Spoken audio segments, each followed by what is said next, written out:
How to win the game of life is so simple. Have fun while playing it. Have fun. Have fun. As much fun as you possibly can. And understand that your mind makes things more serious than they actually are. Your mind is a powerful thing. It makes things out of nothing. So you could think yourself into a depression. You could think yourself back to hell. You could think yourself away from the present moment. You could think yourself right out of your own heaven. You could think yourself right back into your heaven. You could think yourself right back into the present moment. You see? Um, and so the secret or the key is to have as much fun as possible. No matter what decision you make, there is no wrong decision because you are the ruler and authority of your life. You are God. That's what it means. So there is no wrong direction. There is no wrong decision. As long as you're having fun in whichever path you chose, then you're ultimately winning. Because when you die, you're going to say, yeah, I had a great time while I was here.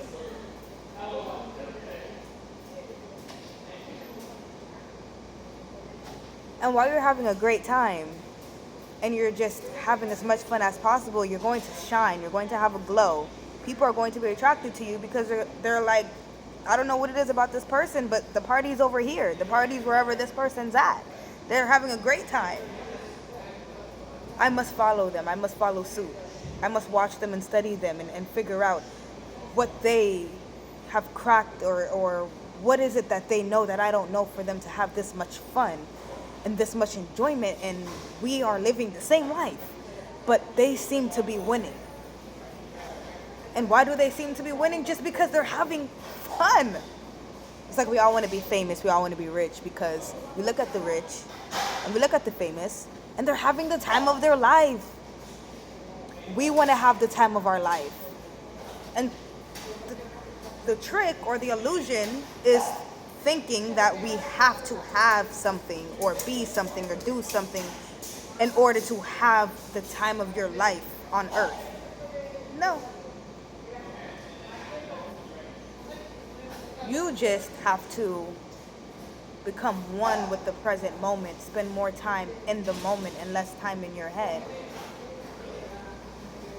And as you spend more time in the moment and embracing reality, it's going to hurt at first because when you tap into the present moment, it's like the truth becomes unavoidable when you're present, deeply present.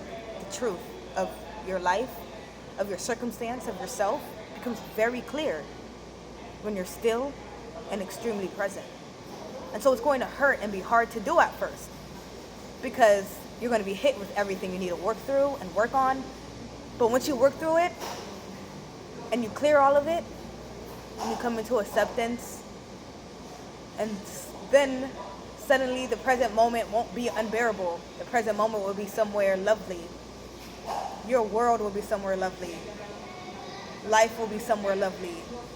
And you won't need to go into some form of escapism. You won't need to run and hide. You won't need to cope with anything. This leads me to a realization that I also had about the simple fact that we are fallen angels. This is a deep realization that I had, actually. You can see that we're fallen angels when you look deeply into yourself and humans' behavior. You'll see that when you look deep into human behavior and your own behavior, you constantly need to be hooked onto something in order to cope. Cope with what? Cope with what? Cope with what? The void. You go deep into yourself and you realize a vast emptiness. Humanity is deeply, deeply empty inside. Deeply traumatized, deeply wounded. We are deeply fucking wounded. We are all empty. We're empty as fuck and we are just literally coping. And we have made it so part of our culture to be empty and traumatized that we don't even recognize our the void as okay, we just need to fucking heal. Like we are like eons, centuries of just confusion and not having any peace. We are just deeply just we have a lot of healing to do, okay? But we have normalized it to the point that we don't even realize it for what it is. We have actually made it part of like anyways, it's deep. It's deep. So when you observe human behavior and you observe yourself, you'll realize that we all have a need to be hooked to something. What do I mean by this? Okay, if it's not food is a big one. You'll be like, how can people be hooked to food when you need food to survive? If people weren't hooked on food and weren't using it as a way to cope, fast food places would not be running right now. We would be able to live off of just fruits from the land and just vegetables. It's the fact that people need the extra shit on food. It has to taste good. It has to have extra flavor and be super rich. Like, and it's also the fact that people eat when they're not even hungry. Their belly will not even be empty or growling, but their mind will tell them, "Oh, let's eat." Because it's like the second you get exposed to your own emptiness, which could be masked and covered up as boredom, masked and covered up as cravings, and like I said, like these are all just ways that humans are coping with their own emptiness. Because all of us, we are empty. We are empty. Start paying attention to yourself, because when you notice it in yourself, you'll start to notice it in everyone else. If it's not food that they're hooked on, then you might be hooked on a TV show. Then you might be hooked on maybe you smoke cigarettes, or maybe you smoke weed, maybe you smoke, or you might be hooked on fashion. Like it's like these distractions. We need them because we need to be hooked onto something to give us a false sense of, oh, I'm not traumatized, I'm okay, everything's okay. Give us a false sense of safety and security. You see what I'm saying? And I really deeply started realizing this when I started, when I went back on my vegan diet. That's when I really noticed this. Cut off all non-vegan, really just, honestly, like I really just am trying to just eat fruits and vegetables, because that's all we're really meant to be eating.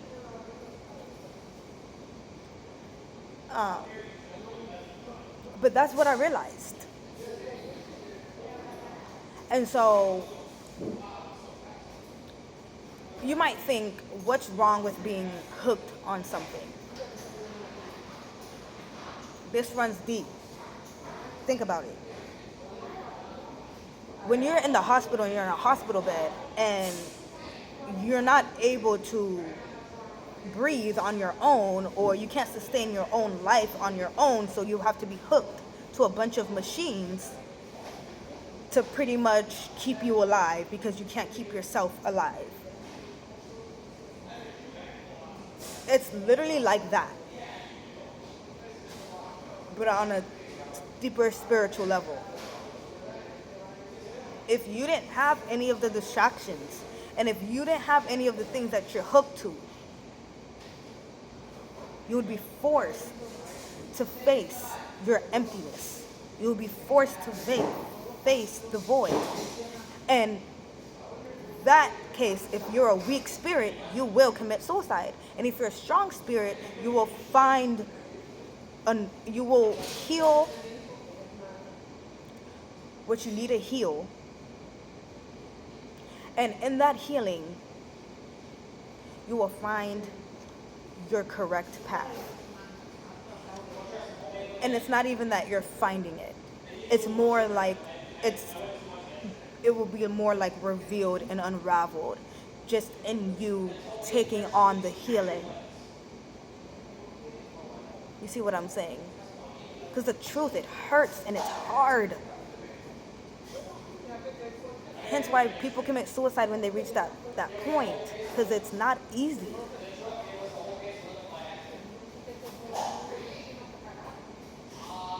And so being a falling spirit, a fallen angel, is a soul, a spirit that needs to be hooked onto things, hooked to things, addicted to things, attached to things outside of itself in order to deal with itself, in order to cope with itself, its own self. Because why? It's empty. Cope with its own emptiness. Trauma. You're not fulfilled. You're not happy. You are deeply wounded and desensitized. It's bad. Someone could say, oh my gosh, somebody went missing in Miami.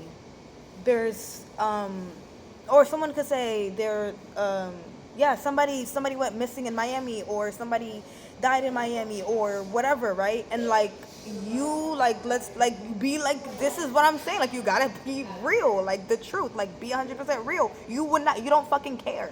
You don't care. Don't you think that's not right? You know that's not right, so you're gonna act like you care. But if you're being real with yourself, you don't care.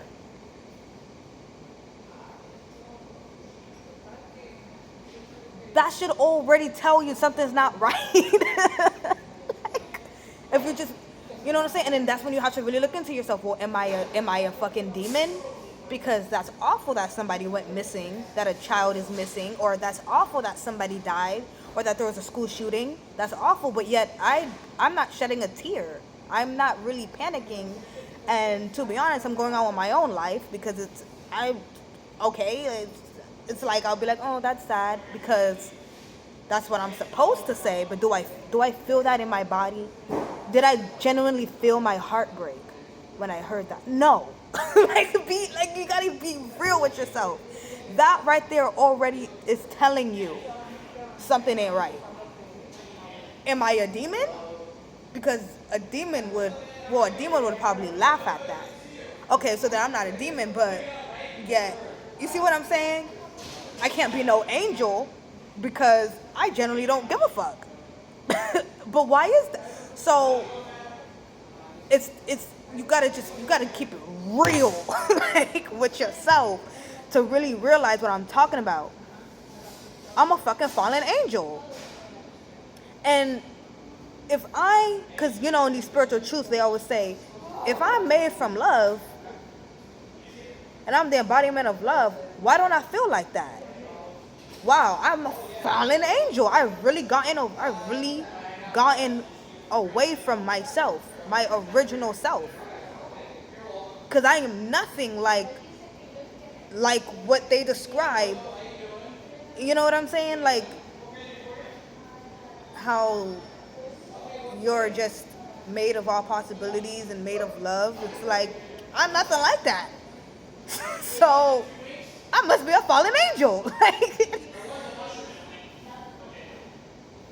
And it's not like you can't rise again. You see what I'm saying? But in doing that is unhooking yourself from the machine. You see what I'm saying? Just an analogy. Meaning, like, stop needing things outside of yourself to cope. Stop coping. And that's the whole point of shadow work, is saying, I'm gonna stop running. I'm gonna stop running, and I'm going to face my own emptiness. and do something about it. You see what I'm saying?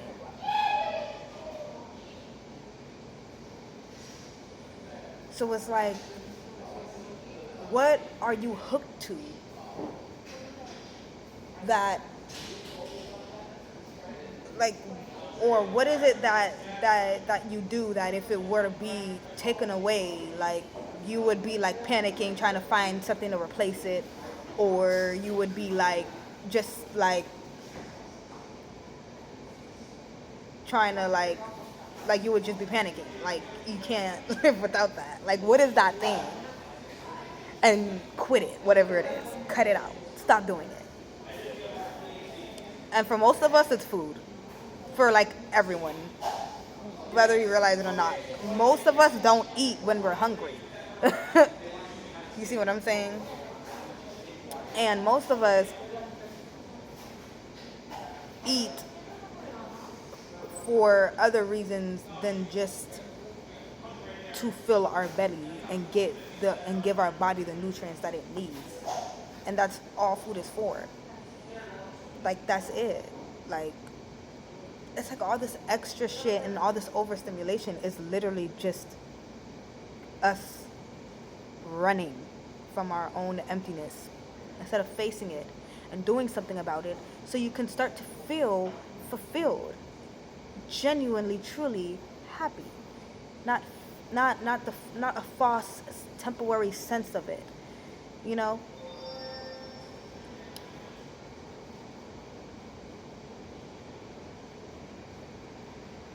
So I just had to give that spiel. But how to win the game of life, have as much fun as possible, and whatever it is that you do. You want to go in the right direction. You want to go right, not left, as a spirit. Left field, running away from yourself. Megan Thee Stallion, Cardi B, mainstream media. Right field, okay, narrow path. Facing yourself, doing shadow work, talking to yourself, spending time, lots of time in solitude, okay? And whichever path you take, you want to make sure you're having as much fun as possible. Okay? Because that's the point, okay? That's the point. If you're not having fun, why would you want to do it, you know? That's why people don't want to heal and do the stuff and face the truth, because it's not fun, but it's necessary. But you can make it fun, okay? You're literally a creator. You create love, you create fun, you create your bliss. Face your emptiness, heal, and create. Heal and create fun. Heal and create love. Heal and bask in all possibilities. Honor and fight and love and be a soldier for the truth when you take on healing, and have fun while doing it. Okay? Alrighty. So anyways, this was definitely supposed to be two different videos, but I guess it's in one. I love you guys, and let's rise. Let's rise again. I just got my my wings like last week, I think. And I got my little halo too. And you want to know how I got it? I started tapping into the present moment and really facing the truth. And I went deep into the void, went deep into my own emptiness, and I just kept it all the way real with myself. And I'm now a soldier for the truth, because that's the frequency that I'm on, that I'm choosing to live my life. If you get what I'm saying, let those with ears hear. I hope you can hear me. That's the frequency that I'm on. The timeline. Your frequency means line of events. That's the timeline I'm on. Truth. And that can only be clear. The truth can only be clear in the present moment. Deeply present here and now and the richness of reality. No matter how painful it is, it will set you free. Okay, guys? That's all I have for you today. Love you. Mwah. Bye.